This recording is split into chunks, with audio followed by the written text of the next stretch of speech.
বুঝছেন, মন ভালো না। আসার পথে বিশ্ব রোডে উঠছি, ভ্যান ভরা, ভ্যানে এসে আমার নতুন গাড়ি, প্রিমিয় গাড়ি, 50 লাখ টাকা দাম। আইসে ডাইন পাশে ড্রাইভার বরাবর মারিয়ে দিছে, কমপক্ষে 50 থেকে 60,000 টাকা লাগবে সারতি।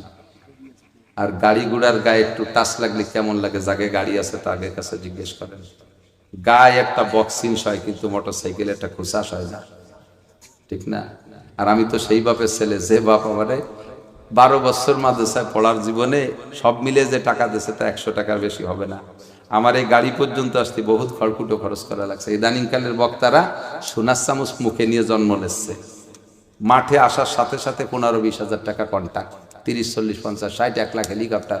আর আমি 35টাতে শুরু করছি, প্রথম ওয়াজ করছি যেদিন 35 টাকা, তা সেদিন দেই নেই, হজের পরে কয় যে 8 দেওয়ার বাড়ি,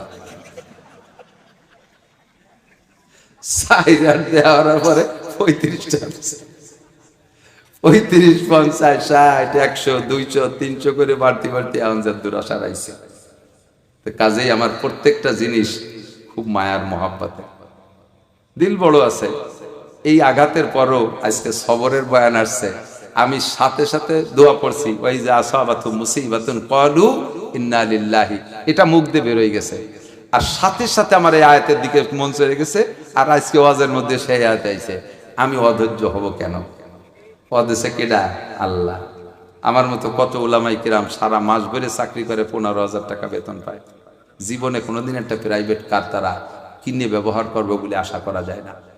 আমি প্রত্যেক বছর এরকম একটা দুটো কেনার তৌফিক আল্লাহ দিয়েছে, কাজেই একটু মায়ের দেশে। এখানে আমার ধৈর্য এবং শুকর হলো যে গাড়িটা ভ্যানে মারছে, যদি ট্রাকে মারিয়ে দিত, মারছে কিসি ভ্যানে, যদি ট্রাকে মারিয়ে দিত, ভ্যানওয়ালা রাত কেটে গেছে, আমার গাড়িতে উঠোই নিয়ে হাসপাতালে, অন্যায় তার।